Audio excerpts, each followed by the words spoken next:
मुख्यमंत्री पदरे बसई दिया जाए कौन आपनकर प्रथम कार्य रहियो ओडिसा पर अरे मजा नहीं केजीएट भी रॉ मटेरियल आयरन और जीवन अबे नॉट बोल्ट पछे नहीं जा पागल हो गए हो क्या ए गोटे रूल रे ओडिसा 100 टाइम्स बढ़ी जो मु जो वैल्यू एडिशन कहली 12000 टका 6 लाख रे बिका होची 50 ना 60 केते हलानी 12 into 50 टाइम्स हम मनकर इनकम बढ़ी करतूत भी मेरी है ए गोटे रूल तो बस नाम याद रखना KFC सॉसी पॉपकॉर्न।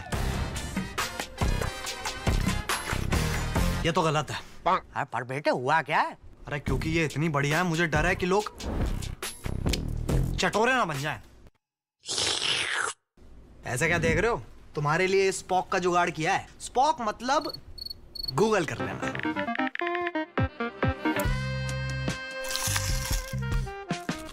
अब तो फोटो भी छाप दी उन्होंने मेरी।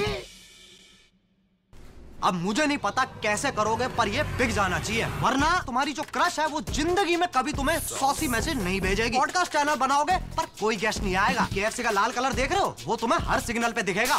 खरीद लो यार वरना अगली वीडियो पर 15 मिनट का एड चलेगा वो भी अनस्किपेबल। तुम AI को अपना ट्रॉमा बताओगे वो तुम्हें और ट्रॉमा देके भगा देगा। खैर जो भी है मुझे नहीं पता बस ले लो यार खत्म करो बाय। सर अबे लेके कहाँ जा रहा है? खाने तो दो। अब इसका क्या करूं? सिद्धार्थ राउतराय मनमत राउतराय सेटा लोक डिसाइड करिवे हम निजे कोन निजे डिसाइड करिवे सुर राउतराय मनमत राउतराय सुर राउतराय आपन को घरे रहिबा पसंद हुए नि बा गोटे जगह रे रेस्पेक्ट आगो किए आपन को असम्मान करन नहीं आम घर टिके ने सेल्फ रेस्पेक्ट रो अभाव अछि आपन को नारे अभियोग आसे जे आपन मध्य जटनी रु ठिया हवा पई चाहुतले सेथि पई आपन इनकी सो विवादिय मंतव्य दोछन। अच्छा जटन टिकट ता ताले मु काई कि संतोष भाई की देली तो आपन बड़ भाई हिसाब रे घर रो बड़ पो हिसाब रे स्थिति सुधारिया पई चेष्टा करथि एकदम मु तो भाई की भी डाकतिली मु कहल दे के बसी कथा ए पार्लर रे पसेनी हां तू तांका टिकट फेरे दे जटन टिकट मो पाखरे अछि तू ठिया बर आपन करे जितिबार उद्देश्य नथिला जितिबार उद्देश्य थिला जदी बापा लाइन रे रही थांते ताले आपन जिति थांते हां बापा का प्रॉमिस हिसाब रे कहले नहीं मु 3 मास निमापड़ा रे बुलीबी आमे कांग्रेस छाड़ीबानी भाई जिते जा हे गले भी कांग्रेस रु छिड़ा हबो ताले एमथि ले गोटे कांग्रेस फ्लोट आस्तांता ना सेटा हेलानी पंक्चर हो गला हम बेलून ये बेलून पंक्चर कला की बापा कर देली बापा ही कल बीजेपी बीजेडी भितरे एबे भी भितरिया संपर्क अछि बोली कहा जाए भितरिया मेंट चली बोली कहा जाए ए प्रसंग ऊपर आपनकर मतामत कोन डेली बेसिस रे हमें देखु जुता प्रूफ एबे भी अछि हां एकदम जोरे अछि से डील हेछि जे आपण पावर लोभी की एमती चर्चा हुए जे सिद्धार्थ राउतराय पावर रो मोहरे बहुत पड़ी जानती यदि दरकार पड़े सुजोग मिले दल परिवर्तन करि पारिबे से बिल्कुल नहीं मोर गोटी ऑब्जेक्टिव ओडिसा रे जे गोटे टेक्नोक्रेट धरो IBM रे वाइस प्रेसिडेंट अछि बेंगलोर रे काम करछि ओडिसा पे फीलिंग अछि आसी एठी ठिया हबो टंगाटे खर्च करिवनी मद दबनी जेन्युइनली जेमती गोटे लीडर हवा कथा जदि सेही भलिया सीन ओडिसा को आसी गला ताले मु से दिन ठु ठिया हवा भी दरकार नहीं। आपन को लागुची जे बिना टंका रे बिना जेमती आपन कहिले जे मद दबानी टंका बांटीबानी पिला निर्वाचन जितिबा हबो काई कि एटा अतिष्ट जतले हेइ जीवनी की पॉलिटिक्स ता जो मा आज 27 टंका नै करी जय श्री राम करूची सी जतले वर्ष पर देखिबो ता छुआ ड्रग खाई करी मर्डर कलानी से दिन से बुझिबो जे 27 टंका रो किछि मूल्य नै। आपण चाहतिले भाई विधायक होंतु बोली हां एकदम तुमे काई विभूति बलवंदरा को सीट ता बिकिबो भाई आपन सीट बिक्री करतले आ कोन हला बापा ये भलिया लोक को धरिकी बापा गाड़ी रे बुली प्रचार कले ताको ସେଇ ଲୋକ ୟାଙ୍କୁ ହରେଇଛି। ଆପଣଙ୍କ ନାଁରେ ଅଭିଯୋଗ ଆସେ ଯେ ଆପଣ ମଧ୍ୟ ଜଟଣୀରୁ ଠିଆ ହେବା ପାଇଁ ଚାହୁଁଥିଲେ, ସେଥିପାଇଁ ଆପଣ ଏମିତି ସବୁ ବିବାଦୀୟ ମନ୍ତବ୍ୟ ଦଉଛନ୍ତି। ଆଚ୍ଛା, ଜଟଣୀ ଟିକେଟଟା ତାହେଲେ ମୁଁ କାହିଁକି ସନ୍ତୋଷ ଭାଇକି ଦେଲି? ମୁଁ ଯଦି ଠିଆ ହେଇଥାନ୍ତି ମୁଁ ରଖିଥାନ୍ତି ନା ଟିକେଟଟା। ଆପଣ କଣ ଟିକେଟ ସନ୍ତୋଷ ବାବୁଙ୍କୁ ଆପଣ ଦେଇଛନ୍ତି? କିଏ ଆଣିକି ତାଙ୍କୁ ଦେଖୁନ, କିଏ ଆଣିକି ତାଙ୍କୁ ମିଶେଇଲା, କିଏ ଆଣିକି ତାଙ୍କୁ ଦିଲ୍ଲୀ ନେଇକି ଗଲା, କିଏ ଦିଲ୍ଲୀରୁ ଟିକେଟ ଆଣିକି ଆସିଲା। ମଝିରେ ଆପଣ ସ୍ୱାଧୀନରେ ଲଢେଇ କରିବେ ବୋଲି ଭାବୁଥିଲେ, ଡିକ୍ଲାର ମଧ୍ୟ ହେଇଥିଲା ଯେ ଆପଣ ସ୍ୱାଧୀନ ପ୍ରାର୍ଥୀ ଭାବରେ ଲଢେଇ କରିବେ। ହଁ, ମୁଁ ଡିକ୍ଲାର ଏଇଥିପାଇଁ କରିଥିଲି ଯେ ବାପା ଯୋଉ ନିଲମ୍ବିତ ହେଲେ ଆଉ ଯୋଉ ପ୍ରକାର ଯାଇକି ଆମର ସେ ପ୍ରତ୍ୟେକ ଠାକୁର, ସୋମନାଥ ଠାକୁର, ସେଠି ନେଇ ଲୋକଙ୍କୁ ଯୋଉ ନିୟମ ପ୍ରଣାମ କଲେ, ନିଲମ୍ବିତ ହେଲେ। ତାପରେ ଦିଲ୍ଲୀରୁ ସବୁଆଡୁ ଖବର ମିଳିଲା ଯେ ନାଇଁ ଆଉ ସିଦ୍ଧାର୍ଥ ରାଉତ କୋଉଠି ଟିକେଟ ମିଳିବନି। ମୁଁ କହିଲି ହଁ, ଇଗୋ ନାହିଁ। ମୁଁ କହିଲି ମାନେ ପାର୍ଟି, ଆମେ ଗୋଟେ ଇଲେକ୍ସନରେ ପାର୍ଟିସିପେଟ କରିବାକୁ ଆସିଛୁ, ତ ବାପାଙ୍କ ଡମି କ୍ୟାଣ୍ଡିଡେଟ ଗୋଟେ ଠିଆ କରୁଥିଲେ ଜଟଣୀରେ। ମୁଁ କହିଲି ଡମି କ୍ୟାଣ୍ଡିଡେଟ ଅପେକ୍ଷା ଆମେ ଇଣ୍ଡିପେଣ୍ଡେଣ୍ଟ ଠିଆ ହବ ଜଟଣୀ। This is not right. ତ ଜିନିଷଟାକୁ ଆମେ ଲାଇନରେ ପକେଇବା, ସିଧା କରିବା, ବଡ଼ ଭାଇ ହିସାବରେ ନ୍ୟାୟରେ ଜିନିଷଟା କରିବା। ଆଉ ନିମାପଡ଼ାରେ ଇଣ୍ଡିପେଣ୍ଡେଣ୍ଟ ଠିଆ ହେବା is not a good idea. ମୁଁ କହିଲି ତାହେଲେ ଆମ ଯୋଉ ଅନ୍ୟାୟ ହେଲା, ବିଭୂତିଙ୍କୁ ଟିକେଟ ବିକା ହେଲା, ବିଭୂତି ଏଗେନ୍ଷ୍ଟରେ ଇଣ୍ଡିପେଣ୍ଡେଣ୍ଟ ଠିଆ ହେବ। ତାପରେ ମୁଁ ଯେତେବେଳେ ଦେଖିଲି, ମୁଁ ଯେମିତି ଡିକ୍ଲେୟାର କଲି ଇଣ୍ଡିପେଣ୍ଡେଣ୍ଟ, ସେମାନେ ସନ୍ତୋଷ ଭାଇକି ବିଜେପି ଟିକେଟଟା ଦେଉଥିଲେ। ତାପରେ କଣ ଖେଳ ହେଲା ଉପରେ, ପାଣ୍ଡିଆନ, ଅପରାଜିତା, ଏମାନେ ସବୁ ମିଶି ସନ୍ତୋଷ ଭାଇ ଟିକେଟଟା କଟିଗଲା, ଆଉ ଜଣଙ୍କୁ ଟିକେଟ ମିଳିଲା। କହିଲି ଯୋଉ ଲୋକ ଜିତିବା କଥା ତା ଟିକେଟ କାହିଁ କଟିଲେ? ବିଭୂତି। ହଁ, ମୁଁ କହିନି ସେତେବେଳେ ସବୁ। ତ ମୁଁ ସେଇଠୁ ଗଲି ସନ୍ତୋଷ ଭାଇ ପାଖକୁ, ମୁଁ କହିଲି ଦେଖ ଏଇଟା ଅନ୍ୟାୟ ହଉଛି ସବୁଆଡୁ, ଆପଣ କଂଗ୍ରେସରୁ ଠିଆ ହଉ। କଂଗ୍ରେସ କଣ ସବୁବେଳେ ନ୍ୟାୟ ଦିଏ? କଂଗ୍ରେସ କୋଉଠି ନ୍ୟାୟ ଦିଏ ନ ଦିଏ, କିନ୍ତୁ ମତେ ନ୍ୟାୟ ଦେଇଛନ୍ତି। ମୁଁ ଯେମିତି କହିଲି ଯେ ନାଇଁ, ଜଟଣୀରେ ମୁଁ ଠିଆ ହେବାଟା ପୁରା ବାପାର ମୋର ବାଡ଼ିଆ ବାଡ଼ି ହେଇଯିବା, ସେ କଥା ନକରି ଆଉ କାହିଁ ଲୋକ ହସା ହବା, ଭଲ ଲୋକଟାକୁ ଟିକେଟଟି ଦବା। ଆପଣ ଲୋକ ହସାକୁ ଡରନ୍ତି? ବାପା ଆଉ ମୁଁ ଷ୍ଟ୍ରିଟ୍ ଫାଇଟ୍ ଭଳିଆ ହେଇଯାଇଥାନ୍ତା। ସିଏ ବିଜେଡି, ଶଙ୍ଖ ଡବଲ ଶଙ୍ଖକୁ ମୁଁ କଂଗ୍ରେସ, ଗୋଟିଏ ଏରିଆରେ, ଅସୁନ୍ଦର ହେଇନଥାନ୍ତା? ବାପା କାନ୍ଦୁଥିବାର ଦୃଶ୍ୟ ମଧ୍ୟ ଗଣମାଧ୍ୟମରେ ଦେଖିଥିଲୁ ଆମେ। ବାପା ଅଲଗା ଇମୋସନାଲ ଲୋକ, ଅଲଗା ଜିନିଷ ପାଇଁ କାନ୍ଦି ପାରନ୍ତି, କିନ୍ତୁ ପଲିଟିକାଲ ଇଏରେ ମାନେ ଯେତେବେଳେ ଜଏନ୍ କଲେ ରିଟର୍ନ କଂଗ୍ରେସ, କାନ୍ଦିଲେ। ନାଇଁ ଏବେ ନାଇଁ, ଇଏ ତ ଗୋଟେ ଖୁସିର ଲୁହ ଥିଲା। ଯୋଉ ସମୟରେ ଆପଣ ଦୁଇ ଭାଇଙ୍କ ଭିତରେ ବହୁତ ବାଦ ବିବାଦ ଚାଲିଥିଲା ରାଜନୈତିକ କଥାକୁ ନେଇକି, ମନ୍ମଥ ବାବୁ ଯେତେବେଳେ ବିଜେଡି ଟିକେଟ ପାଇକି ଘରକୁ ଗଲେ, ସେତେବେଳେ ବାପାଙ୍କ ସହିତ ଆଲୋଚନା କଲେ। ସେତେବେଳେ ମଧ୍ୟ ବାପା ବି ଚାହୁଁଥିଲେ ଯେ କଂଗ୍ରେସରୁ ମନ୍ମଥ ବାବୁ ଲଢେଇ କରନ୍ତୁ, କିନ୍ତୁ ବାପା ସେ ସବୁ ବହୁତ ପୁରୁଣା ଷ୍ଟୋରି। ଟିକେଟ ଆଉ ଇଏ ସବୁ ଯୋଉ ଘଣ୍ଟ ମାନେ ଯୋଉ କଚରା ହେଲା ସେଇ ଟାଇମରେ, ବିନା ବାପାଙ୍କର ସପୋର୍ଟରେ ଟିକେଟ ଦେଇ ଦେଇଥାନ୍ତେ। ସେମାନଙ୍କର ଗୋଟିଏ ପ୍ଲାନ୍ ଥିଲା, ସେମାନେ କଣ ମିସୟୁଟିଲାଇଜ କଲେ ଆମକୁ। ୟୁଜ୍ ଆଣ୍ଡ ଥ୍ରୋର ଗ୍ରେଟ୍ ଏକ୍ସପର୍ଟ ପାଣ୍ଡିଆନ। ହଁ, କେତେ ନେତା ୟୁଜ୍ ଆଣ୍ଡ ଥ୍ରୋ ହେଇଛନ୍ତି, ମୋ ଭାଇ ବି ସେଥିରୁ ଗୋଟେ। ତ ଏମାନେ ଭାବୁଥିବେ ଯେ ଆମକୁ ଆଉ ଥରେ ଟିକେଟ ମିଳିବ, ଆଉ ଚାନ୍ସ ନାହିଁ, ତମେ ୟୁଜ୍ ହେଇସାରିଲଣି, ଏବେ ଥ୍ରୋ ହବ। ହଁ, ଏବେ ଗୋଟେ ଚର୍ଚ୍ଚା ହେଉଥିଲା ଯେ ପାଣ୍ଡିଆନଙ୍କ ପାଇଁ ସୁର ରାଉତରାୟଙ୍କ ପରିବାର ଛାରଖାର ହେଇଗଲା। ନାଇଁ, ପାଣ୍ଡିଆନକୁ କାହିଁ ଦୋଷ ଦବ? ତମେ ତମ ୱିକନେସ୍ ଦେଖେଇବ, ଏନିମି ୟୁଜ୍ କରିବନି। ଆପଣ ବଡ ଭାଇ, ସେମାନେ କଣ ଦେଖିଲେ? ଆମ ବାପାଙ୍କୁ ଧର ବୁଲେଇବା, ତାଙ୍କର ପପୁଲାରିଟି ଅଛି, ଆଉ 7ଟା ଯାକ କନଷ୍ଟିଟ୍ୟୁଏନ୍ସିରେ ଲୋକ ଜାଣିଛନ୍ତି, ଆଉ ପୁଅକୁ ଟିକେଟ ଦେଲେ ବାପା ବୁଲିଲେ ଆମେ ଅପରାଜିତାକୁ ହରେଇଦବା।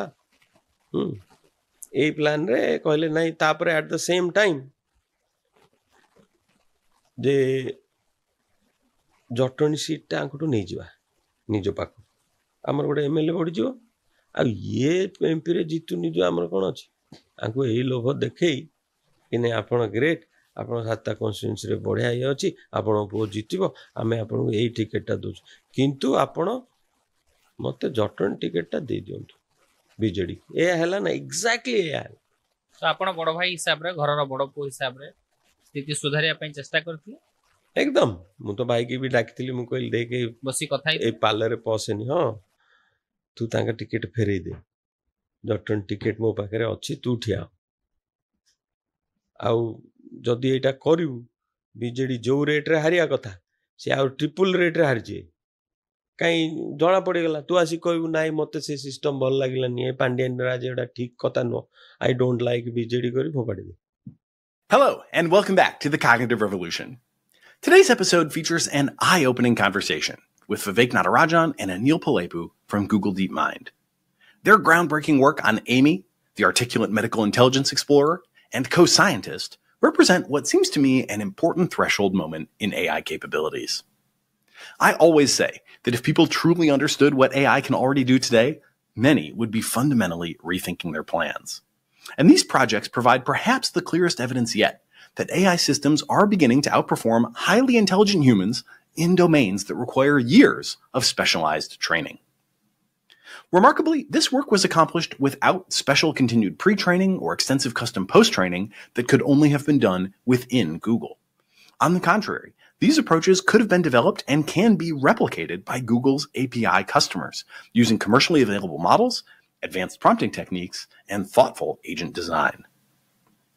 We begin by discussing Amy. A year ago already, Vivek and co-authors showed that Amy was able to outperform human general practitioners in diagnostic accuracy. Now, with just a few important caveats remaining, Anil and team have demonstrated that it also beats human primary care physicians in analysis and treatment recommendations. The implications for healthcare access are obviously profound and are beginning to extend into specialized medicine too. The second Amy paper we cover shows that the AI system is already surpassing medical fellows in both cardiology and oncology, and closing in on, but still falling a bit short of, attending level performance. Notably, when cardiologists have access to Amy, their performance dramatically improves across almost every metric, suggesting a short to medium-term future in which AI doctors have the potential to both raise the floor for access to quality care globally and also raise the reliability ceiling even for those of us fortunate enough to have access to first-world specialized care. This is, to put it plainly, crazy.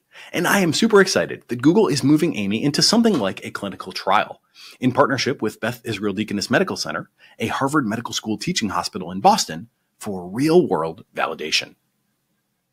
All that said, somehow, in Vivek and team's co-scientist paper, we see something equally, if not even more, amazing. This multi-agent AI scientist system, which is capable of accepting human input and feedback at any step in its process, was tested in fully autonomous mode on 3 increasingly complicated scientific challenges. First, drug repurposing, an advanced but reasonably well-defined task amenable to combinatorial analysis. Second, therapeutic target identification, a more open-ended challenge requiring the AI to understand and or make quality hypotheses about causal relationships within cells. And third, and definitely most dauntingly, the wholly open-ended challenge of understanding the process by which bacteria achieve drug resistance. As you might have guessed, Co-Scientist, which, by the way, Google is now making available to trusted partners, succeeded on all 3 of these tasks. And on the challenge of understanding drug resistance in particular, it blew everyone's minds by proposing the exact same mechanism that Google's independent scientific collaborators had recently discovered experimentally, but had not yet published at the time of Co-Scientist's analysis. Overall, Co-Scientist demonstrates that AI systems are now capable of generating novel insights by connecting the dots between far-flung bits of hard-won human knowledge. This system is not simply regurgitating its training data. On the contrary, it's performing meaningful synthesis and proposing novel hypotheses that even human expert scientists recognize as both insightful and significant. If all that's not enough alpha for one episode, the implementation details behind these systems offer valuable lessons for AI engineers everywhere. First, structured reasoning proves far more effective than simple chain-of-thought approaches, especially when working with lots of input context. Both of these systems demonstrate the value of thinking carefully about exactly how you want your AI system to reason about specific types of problems. Second, finding ways to add new information or even just a bit of entropy, such as by giving the model access to search, is key to making self-critique and self-improvement schemes work over many rounds of successive iteration. And third, for now at least, the tournament-style evaluation process used to surface the best candidate hypotheses out of the many that were generated seems to be an industry best practice that you can and should use in your own work. What's most amazing to me about all of this is that it was achieved before Gemini 2.5 Pro was available to use, meaning that everything we talk about today is still subject to a step change improvement that should come more or less for free with a simple model upgrade. With this level of performance already established and core model progress continuing, the path to an AI doctor in your pocket and data centers full of AI geniuses is honestly becoming quite clear. AIs are no longer just tools for routine tasks. They are becoming legitimate thought partners in some of humanity's most complex intellectual endeavors, from diagnosing disease to expanding the very frontiers of scientific knowledge. As always, if you're finding value in the show, please take a moment to share it with friends, write a review on Apple Podcasts or Spotify, or just leave us a comment on YouTube. And please know that I sincerely value your feedback and suggestions. Whether we get to live in a post-scarcity society in which we all enjoy instant access to superhuman AI doctors, or perhaps on the other extreme, end up going extinct due to some crazy AI-driven scientific accident, seems to me to depend largely on how responsibly we handle the upcoming AI transition. And I take my role in AI discourse very seriously. If you think I can be doing better, please contact us via our website, cognitiverevolution.ai, or feel free to DM me on your favorite social network. For now, I hope you enjoy this conversation on the emergence of genuine AI expertise, which you almost certainly would have considered to be AGI just a few short years ago, and which I think you should still find absolutely mind-blowing today. With Vivek Natarajan and Anil Palepu from Google DeepMind. Vivek Natarajan and Anil Palepu, authors of Co-Scientist, and Amy from Google DeepMind, welcome to the Cognitive Revolution. Thanks for having us. Likewise. Guys, again, so Vivek, this is your fourth time. What an unbelievable heater you and the team at Google have been on. I always say, people, if they just had a little bit better sense of what is already out there today, you know, they would be like updating their plans in many ways that I just don't see people doing. So this is really an unbelievable example of that. I came away, there's 3 papers we're going to go down the rabbit hole on today. And I came away from this feeling like it might be time to call it. The AIs might, in fact, now be clearly smarter than me. And, you know, it is sort of, and we can get into the nuances of, you know, what they're still missing a little bit. But, you know, I think almost everybody would read these reports on what you've been able to get the AIs to do and feel like they would have a very hard time, you know, matching that. And to get to this level that like a single AI model, you know, scaffolded in different ways and put to different purposes, it would be like years of undertaking, you know, for me to get there for sure. So let's do some headlines. So there's 2 papers with Amy. We covered this once before. This is the, what is it? The Articulate Medical Intelligence Explorer. Yeah, sorry. The Articulate Medical Intelligence Explorer. So I've been using a graph in some slides that I occasionally present for like the last year or so since the first Amy paper came out, showing that basically when a patient chats to the AI is more accurate in its ability to diagnose the person than human primary care physicians are, as judged by, you know, other human doctors. So now we've got 2 new extensions to that. The first one is, and there are some caveats here that I think are definitely worth unpacking. I'll give you a chance to do that. It's basically now outperforming general practitioners, not just on the diagnosis part, but also on reasoning through what to do about it and ultimately recommending treatments, which is obviously a big part of what the the doctor is meant to do for you. So yeah, just unpack that headline for me a little bit. I mean, it's crazy that is out there in the world today. And I always say, like, I swear when I was a kid, if something like this happened, it would have been like headline news, you know, everybody would be talking about it. And there's just so much going on that some of this stuff, even, you know, dramatic breakthrough as it is, doesn't seem to crack the consciousness. So tell us more about Amy outperforming now, not just on diagnosis, but also on recommending treatments. Yeah. I mean, like prior to those, I think first 2 kind of Amy papers, it was a lot of the work in this space was, you know, on medical question answering and there was some notion, right, that these language models do encode, clinical information well, and they have a lot to offer. I think like with those papers, we were trying to start to ask that question of like, okay, but that's not clinical practice, right? Like in clinical practice, the doctor is interacting with patients. They have to kind of gather this information themselves. They're not really like presented with like all the information up front. And so that was the study, right? And it was doing this objective structured clinical examination is this format. And it was basically trying to see like, can the doctor or the AI in this case, interact with patients, gather that information, and still get to that, diagnostic endpoint. And of course, I think we do a really good job in the paper, and I encourage people to read it, of like describing the many limitations, right? Like this is a text-based chat. That's not how doctors talk to people. And kind of our future, like our direction from there was really about starting to unpack like some of these limitations. And so one of those limitations, right, is this idea that, it's more than just, from the first visit you see a patient diagnosing them. Like there's a lot more to, clinical care, right? And it's about managing a patient over, multiple visits. The endpoint at the first time you see a patient might be really like, we need to just order the right test and we need to kind of set them in the right direction. It's not always that you know exactly what to do with the patient after seeing them one time.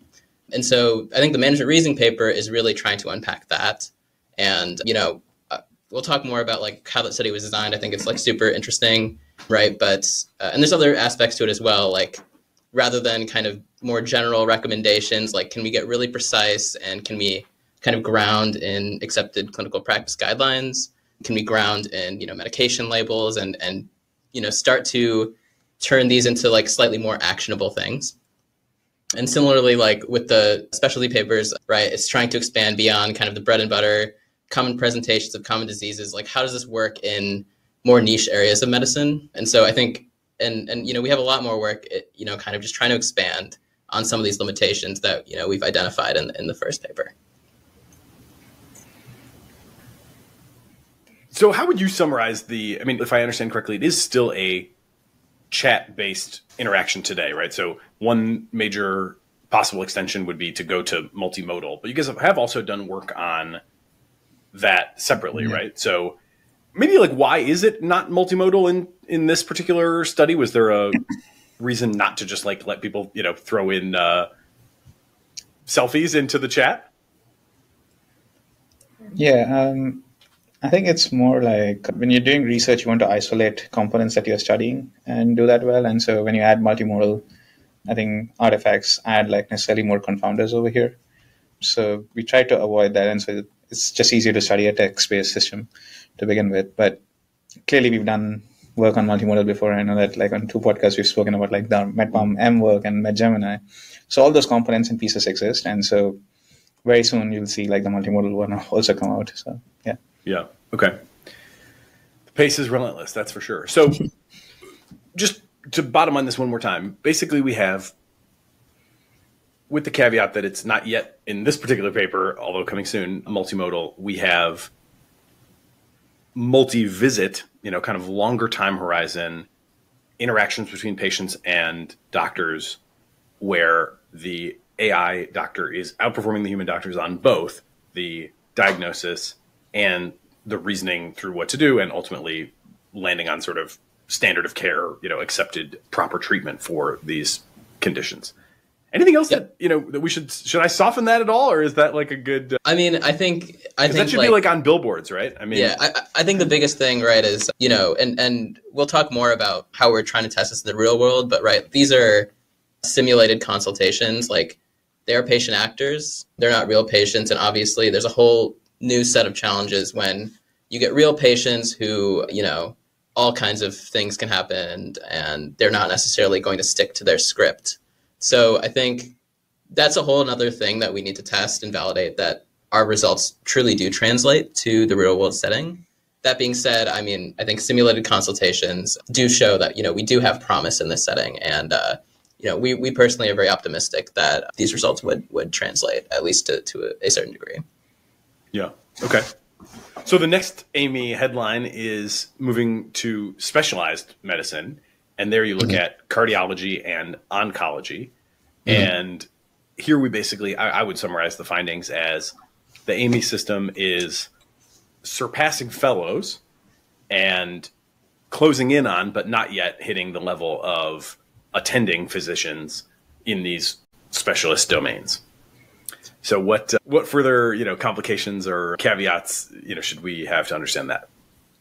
Yeah, I think largely I'd agree with the notion that, we have a lot of improvements in terms of being as consistent in all domains as, the most experienced attendings, and there's room for improvement. I think the real headline for me, especially if you look at the cardiology paper, is that, the types of errors they make are pretty different, AI and the general cardiologists. And I think the really exciting thing is we see that they're quite complementary. So, the comparison we made was, when we compared Amy to the general cardiologist head to head, there was, some uncertainty about what was better. Some were better in some areas, some were better in others. But when we compared the general cardiologist with access to Amy's assessments to the general cardiologist alone, it was like a landslide, right? And in that case, in almost every aspect, it was considered superior when they had assistance. And, I can talk a little bit more about maybe why I think that might be. Obviously, I think there's more investigation needed, but, I think that is a really exciting aspect of this, that, it seems to be just a helpful system, in use by these experts. And maybe to just contextualize that work a little bit more, I think if you look at the access to specialists in the country today, I believe for getting consultations on neurologists, for example, it's 12 to 18 month wait time. And that's simply not sustainable, right? And so the question is, okay, clearly that we have better reasoning AI systems that seems to show promise in medicine. So why do we have, how can we do better over here? Can we improve the status quo? And we should be able to do that radically. No one should be waiting for 18 months to get consultation on a rather serious thing. Neurology is not straightforward. And so that's kind of the motivation. There's a lot of access issues around specialist care, cost issues around specialist care. And so how can we do better? And that's the key question that we're trying to address.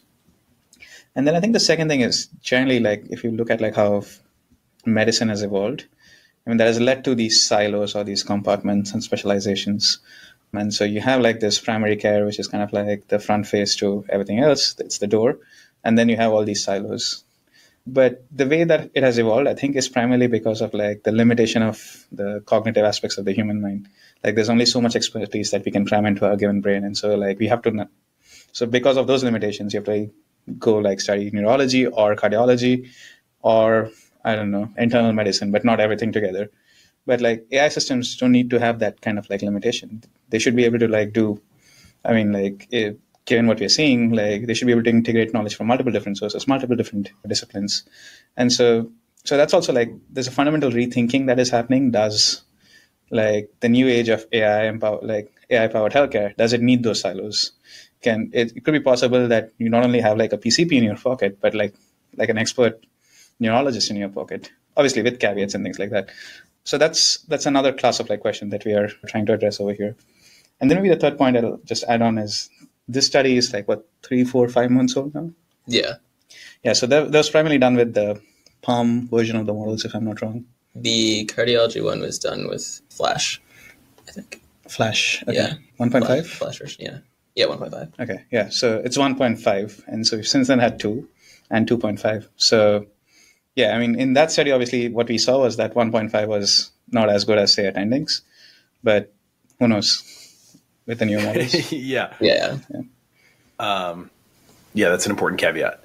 Hey, we'll continue our interview in a moment after a word from our sponsors.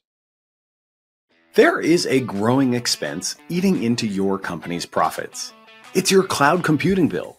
You may have gotten a deal to start, but now the spend is sky high and increasing every year. What if you could cut your cloud bill in half and improve performance at the same time? Well, if you act by May 31st, Oracle Cloud Infrastructure can help you do just that. OCI is the next generation cloud designed for every workload, where you can run any application, including any AI projects, faster and more securely for less. In fact, Oracle has a special promotion where you can cut your cloud bill in half when you switch to OCI. The savings are real. On average, OCI costs 50% less for compute, 70% less for storage, and 80% less for networking. Join Modal, Skydance Animation, and today's innovative AI tech companies who upgraded to OCI and saved. Offer only for new U.S. customers with a minimum financial commitment. See if you qualify for half off at oracle.com/cognitive. That's oracle.com/cognitive.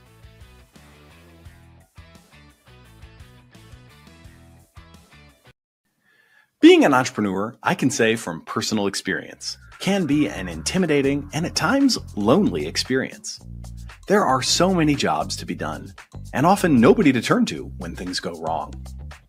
That's just one of many reasons that founders absolutely must choose their technology platforms carefully. Pick the right one, and the technology can play important roles for you. Pick the wrong one, and you might find yourself fighting fires alone. In the e-commerce space, of course, there's never been a better platform than Shopify. Shopify is the commerce platform behind millions of businesses around the world and 10% of all e-commerce in the United States. From household names like Mattel and Gymshark to brands just getting started. With hundreds of ready-to-use templates, Shopify helps you build a beautiful online store to match your brand's style, just as if you had your own design studio.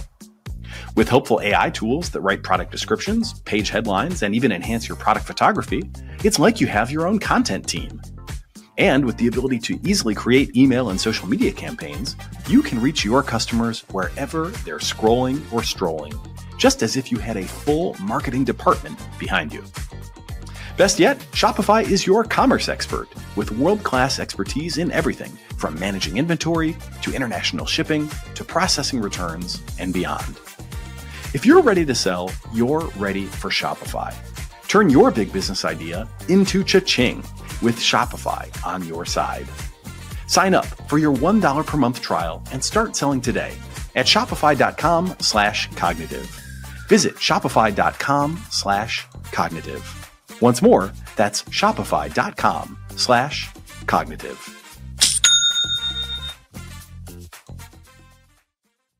Okay, well, let's do the headlines then for the co-scientists, because these are, I would say, similarly striking headlines.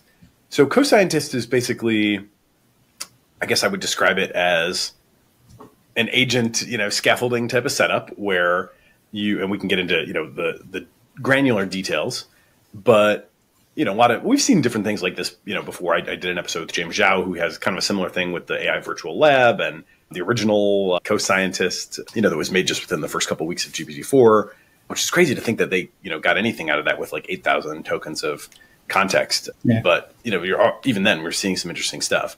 But this I would describe as just kind of taking sort of all of the lessons learned about how to make agents work from the last 2 years and hitting the gas on all of them. And then coming up with a system that basically can do science, right? I mean, it's not executing the actual physical experiments at this point, but I was really amazed by the different things that you tested the system on. The first one is kind of like three levels of challenge of the problem that the system is given. The first one is like a relatively well scoped thing that you could kind of grind through. That might be the one that I might be able to do with some real effort. And that was drug repurposing, right? So take a drug that's out there, look for other things that it might be useful for. And, you have kind of a combinatorial approach that's like available to you. So if you set that up and go through it, systematically, and you have like decent judgment around each individual, sub question that you ask, you can sort of imagine how an AI system would be able to do something like that. But then you go up a level to the second scope of task, which is identifying new therapeutic targets within a particular kind of diseased cell. And this is like starting to get at what I've often called, one of the grand challenges in biology, which is just like, what causes what? We've got, obviously we know that there's like super complicated causal graphs, going on in the cell of, this promotes this, but inhibits that, and yada, yada, yada. And I don't know if you guys would venture a number, but I've kind of understood broadly that we have like a long way to go in terms of really mapping that out. Maybe we understand, 10% of what the graph is in today's world. So the challenge here is to basically go into a cell, so to speak, and try to figure out, can we identify something that we can target with a drug that will actually make things better? And obviously this is hard given the vast complexity and the many unknowns in cells. So, okay, that was just the middle one. Then the third one is, can you figure out why or how bacteria are becoming drug resistant? There was like a little bit of a hint, I think, because there was one sort of observation, right, that there was something that was conserved across a couple different species that sort of was a notable observation that, sort of served as a seed to unpack the challenge. But beyond that, go figure it out, right? Super open-ended, really, really tough. And that is like a daunting question for me to consider, and really would have you kind of, spinning your wheels, I would think, in just an absolutely vast literature for a long time before you would even, or at least for me, before I would even have any, sense that I might be able to start to contribute to the discussion. Okay, those three problems. Bottom line is AI is able to do all three of them pretty well. And in that last case, it actually surfaced as its number one candidate idea for the mechanism of the drug resistance, something that had been discovered experimentally, but was not yet published, right? So you guys partnered with an academic group that was doing this research, and they had the answer, but nobody else had the answer. It's not in the literature. And the system was able to grind through all this content that it had available, the whole kind of vast body of medical and biological literature, and I mean, crazy, right? Landed on the exact number one hypothesis that turned out to be the actual answer. I was really blown away by just how successful it was. So tell me more, I guess, in terms of what else, are there any caveats that I glossed over, or, are there any other eureka moments that you would want to highlight from those results? Yeah, I think the last one was kind of like interesting and also like funny, because I don't think Jose and Tiago, who are collaborators at Imperial, would take offense at like me saying this, because I don't think they really believe that AI could do this thing. So I think we've been trying to we said, okay, like we have the system, Jose and Tiago, do you want to try it? And then it took us like a few months before we got like enough time with them. And then I think after like enough pestering, they were like, okay, we have some experimental results in the lab. We'll just try and challenge your AI system, and let's see what your AI system can do. And so, I think it was roughly around like Thanksgiving. And so they sent us this prompt, and I think that's detailed in another preprint along, which was co-timed with the co-scientist paper. And as you said, I think there were some clues in there, but like it was not totally giving it away. And so we take that prompt, we set our system to it, and it runs for like a couple of days. It spits something out, and then like Euro, our like the first author on that paper, and he's an amazing like technical fellow. He's probably the least well-known technical genius at Google in some ways, because he likes to keep a low profile. But so he just sent it over to them, and then I think it was Thanksgiving. I was like late in the evening, and so Euro and Alan, who are both based in Europe, they were like offline. And then like within 10 minutes, like Jose, was also based in London, he sends us like an email, and he was like, I need to talk to you right now. And I was like, okay, I don't understand the seriousness of it. But I was like, okay, I mean, I'm not doing anything better. We can talk. And then he was like, Vivek, are you like reading my email? And I was like, I'm not sure. I was like, what are you asking? And he was like, no, it seems like you're reading your email. And then I was like, we do many things at Google, but reading your email is not one of them. And then he goes into it. He was like, I've not published this anywhere, but your AI system came up with the same set of results that like we hypothesized and we found in our experiments. So I'm like really, really surprised. And so he was like, okay, do you guys get responses from like ChatGPT? I was like, no, that's not possible. That doesn't happen. And so he was like, okay, so if you're not reading my emails, and then if you don't have like any information from ChatGPT, then it's likely that you have something like really, really magical. And so that was kind of his response. And then he said like, yeah, the first one is great, but we also like sent him 4 more. And he was like, all the other 4 also make a lot of sense. And I think immediately after the Thanksgiving break, he was like, okay, I'm going to like set a few of my postdocs to work on this. And they've been like working on validating those other hypotheses. And so it was kind of that moment, like where someone who's like very pragmatic, very experienced, has spent like a decade, in fact, several decades on the field, like when they have these kind of reactions. So that was kind of like, okay, that told us like, okay, we might be onto something over here. But again, I think like it was not like one single moment, but it was like, okay,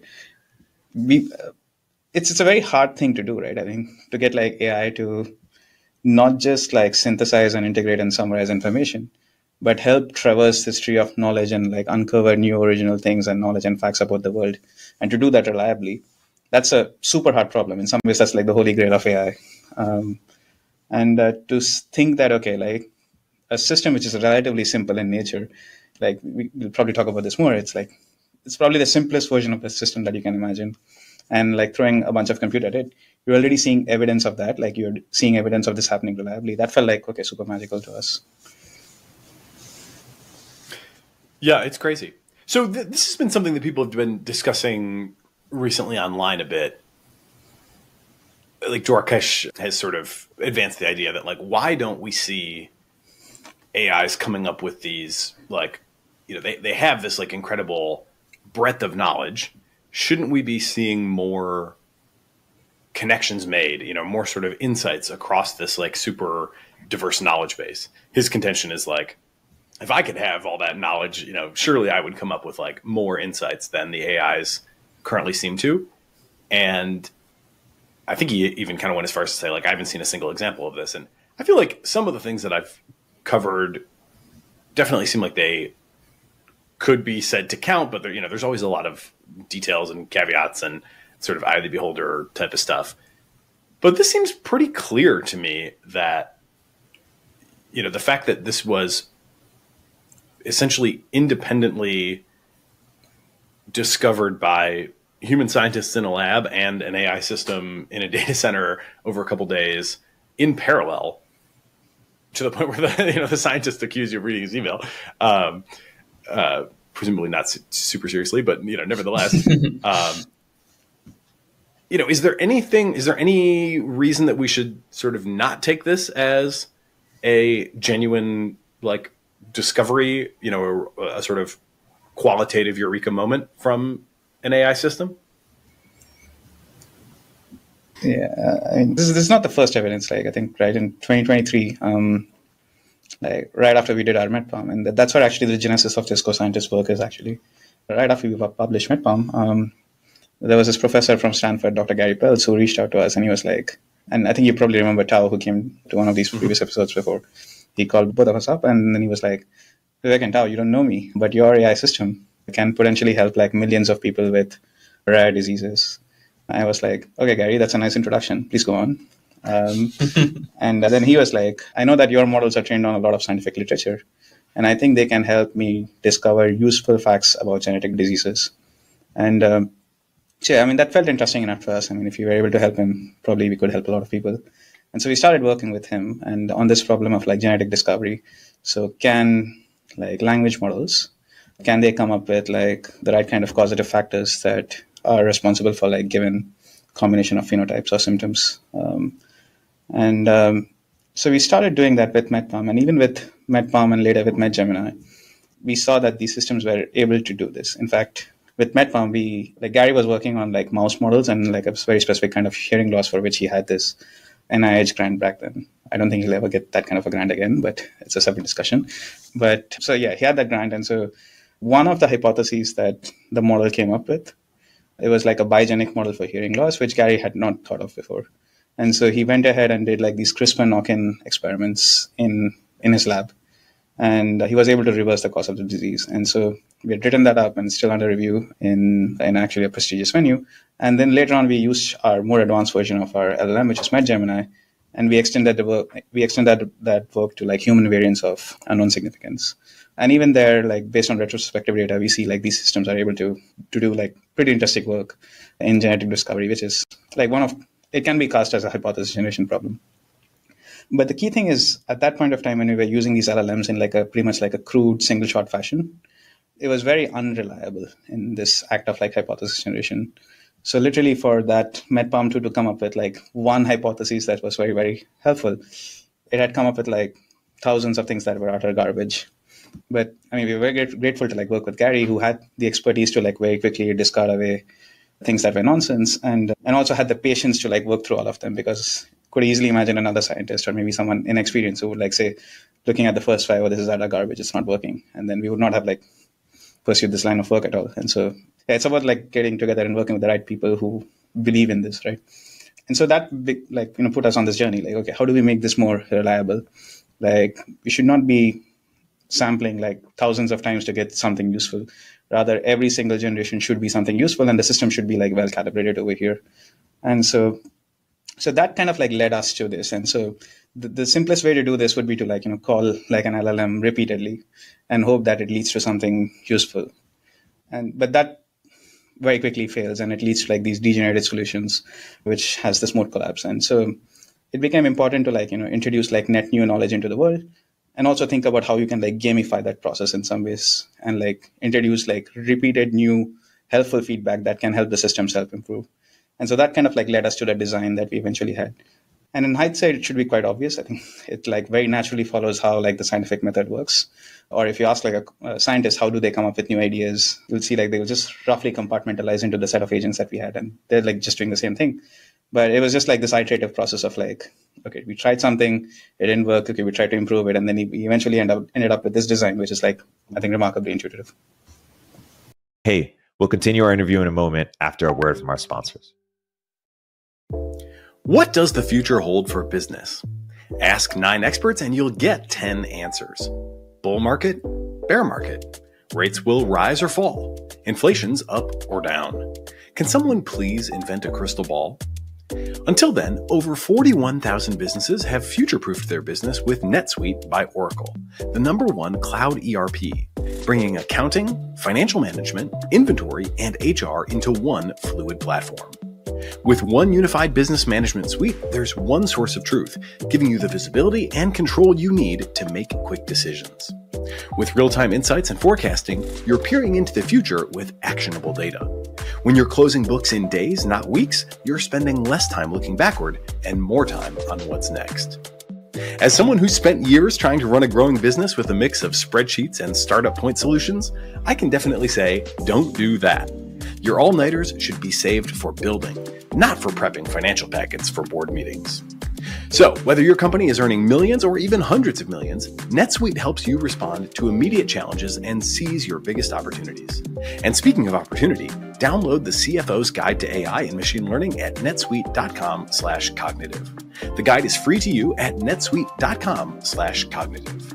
That's netsuite.com/cognitive.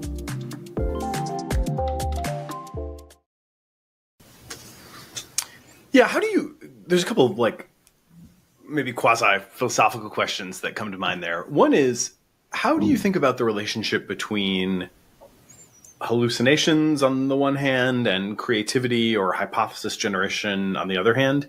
It seems like we have people have very different intuitions about that.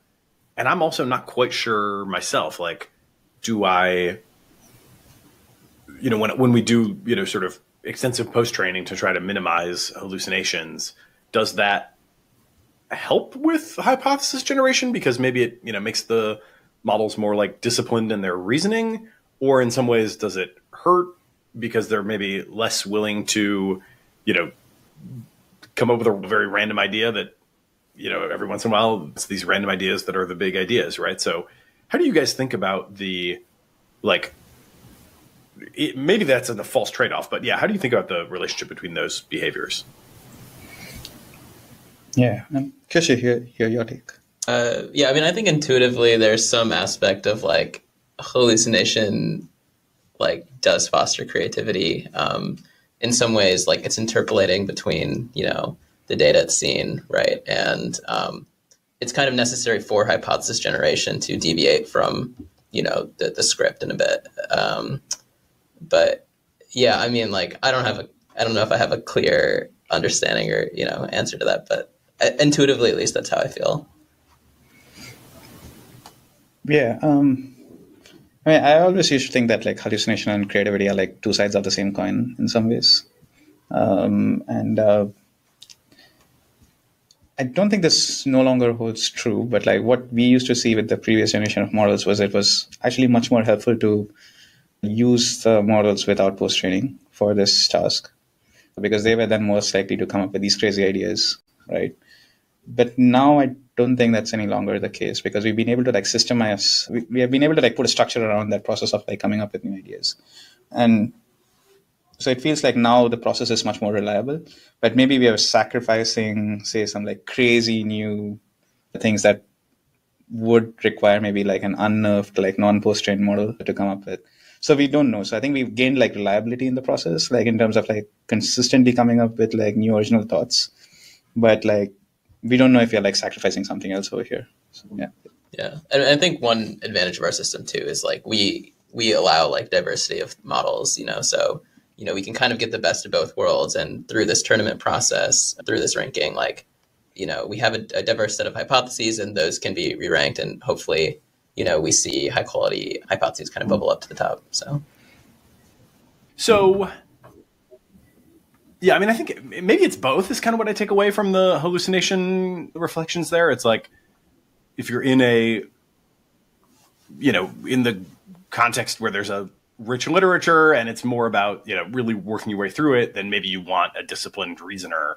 And if you're doing something where there really isn't much to go on, maybe you want a sort of more whimsical hallucinator. And as you said, like maybe get the best of both worlds with some of these setups. So let's describe the different setups. I mean, there's multiple different systems here that, they have their sort of intricacies, but it seems like at a high level, if I understand correctly, what you're doing to design these systems is basically just kind of introspecting or, maybe interviewing people and sort of saying, one of my favorite questions in AI, automation in general is, how do you think about it? So it seems like you're kind of doing that and saying like, okay, how do you think about it? What do you do next? Then once you do that, what do you do? And you're basically turning all these steps of a process, whether it's the scientific method or it's the diagnostic process or the reasoning to treatment process, you're basically just kind of mapping that out with a subject matter expert, yourself or somebody else, and then creating little sub agents that are sort of prompted to do those subtasks, and then kind of scaffold them together. And also some interesting details on giving them tools. Literature search is obviously a huge one. I was also interested to see that in the one project, the model did have access to AlphaGo and maybe some other things. So, you're increasingly like giving it something like the full complement of tools that a human could use. And then it seems like after that, it's like turn all the hyperparameters up, kind of do more rounds, more generations, more evaluations, more rounds of feedback. And I guess my impression is that if you do that and you have the budget for it, like in today's world, you could probably be successful at almost anything. But maybe, tell me if that's wrong. Like, are there things about the designs of these systems that you think are like actually very, sort of important hinges where like if you designed it a little different, like it wouldn't work? Like how sort of within that general framework that I outlined, could you go like a bunch of different directions, or do you feel like it actually is sort of a narrow design space that actually works? Yeah, I mean, I think maybe there's a high-level narrative change that's happening over here. So, yeah, this is my fourth time on the podcast, and I think previously we discussed MedPalm, MedPalm-M and MedGemini, and the key with all of them were all like med. Like we were taking some generalized model and then we were trying to like fine-tune them and specialize them. I think the key differentiation with the current version of Amy and co-scientists is we're no longer trying to do that fine-tuning step or that specialization step. I mean, part of it is because like, okay, some of the data that went into that fine-tuning and specialization step is now upstreamed and part of Gemini. But it just feels like a better approach to set things up is by simply having agents with like specialized prompts and chain it up together in like a nice manner, so that it just gives a lot of like flexibility and control. And so it does away with this need for like fine-tuning and specialization. I'm not sure what you think about that. But. Yeah, I kind of agree. Not that there's no role for post-training, but certainly like in our first Amy paper and like MedPalm, all these papers, like it was really about this medical data we're curating or creating and how we're making that. And, that's what was driving the model's success. And in these latest papers, that's really, I think, taken a backseat to simply like how we're designing this system, maybe to perform these sort of tasks at inference time. And I would say, like, I don't think anything is like particularly like hyper optimized. Like, there's probably certain ways that, someone could design a system that does this stuff better. I'm sure there is. I think like our goals have been kind of largely to build towards like a functional prototype for these and kind of get there quickly and do the kind of tasks that we're interested in doing in each study. So I think there's so much room for improvement in all of these. How many rounds of iteration did you go through as you built the system? And were there any moments when it was like, oh, we tweaked, this prompt, or we switched this, we put this agent before this agent, and kind of rescaffolded it that way, and all of a sudden you saw a big leap? Or so tell me about those. I mean, for like the Amy work, I think we rely like really heavily on like auto evaluations. So I think we do try a lot of different, prompting, a lot of different like configurations, but ultimately like, it's only finite how many things you can try before, you're like, this seems good. This is good enough. So I say we use that as like a rough signal. We also like honestly rely pretty heavily on like vibe checks and just like, I think like you can pretty quickly like start to see differences. Like I think with our like manager reasoning agent, for example, like, we saw a big difference when we started drafting like concurrent plans and then refining them together. We saw a big difference when we did this top down. Can you unpack that just a little bit more? Like what was the before and what was the after? So like before we were just generating one plan, and basically now like we're generating 4 different plans. They might have some similarities, some differences, but we found basically like, in a sort of like self-consistency style manner, right? Like that the model was able to combine these plans in a way that it kind of was able to take the good stuff from each plan and leave out the bad. And that's just something like once we tried it, it was like our internal like auto evaluation signal was like very clear, like this was making a huge difference.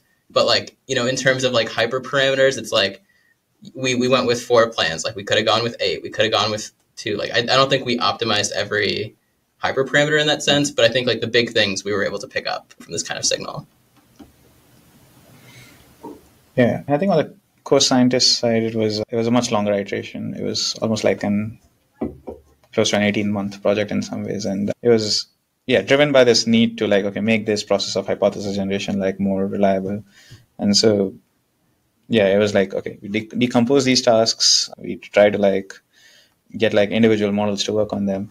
And I think the good thing is, again, like what it has shown was how good like individual LLMs are getting at instruction following.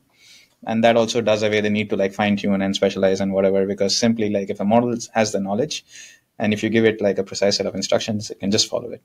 And so that just makes it much, much easier to like create agents and chain them up together, where these agents are specialized to do like specific tasks, but are like just prompted versions of like the general purpose models. And so, I mean, like it was a process of like, okay, setting up some evals, seeing how well the system does, where the weaknesses are, and then like again iteratively going in and fixing those weaknesses by adding like specialized versions of agents or like fixing the prompts. And then ultimately like there was a process of like, okay, let's just simplify the architecture, we don't need all of these things. And so that ultimately led to this design. So I would say it was a lot of iteration, like figuring out where the weaknesses are, trying to cover those weaknesses, and then at the end like, okay, let's do a simplification push.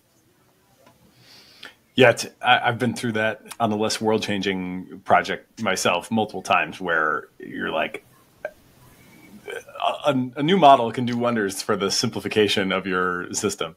Yeah, I've definitely lived that. So I guess, in terms of what is driving the improvements, 18 months ago, we maybe like couldn't, I mean, it's all happening so fast, right? Like I even have some, lingering sympathy for the stochastic parrot people, because it's like, as of GPT-2, that was probably still mostly true. At this point, it's pretty clearly not. But 18 months ago, you maybe couldn't, models just couldn't do certain things that now they can. It seems like just core model progress is the tide that is like, lifting all boats dramatically. Is there anything else that you think is just like super important, or is it really just down to foundation models getting better and just grinding out the process of figuring out how to use them? Yeah, again, I think on the co-scientist side, I feel like long context was an important part of it as well. Because we don't have an explicit memory store in the system. But the fact that Gemini models instantiated can take up to like 2 million tokens, it means that we can just generate ideas, generate reviews of them, run debates of these ideas, and like generate these walls of text essentially, which can just become feedback. And this just put all of them back into the context of the model in the next round. And the model just figures out how to make sense of it and use the feedback in a very like implicit manner to improve. Like if you did not have these long context abilities, like the ability to reason over like reliably over like millions of tokens, then you would not be able to do that. Like you would have to engineer like RAG based systems, and maybe you have to like end-to-end train them, and that would have been a lot more complex.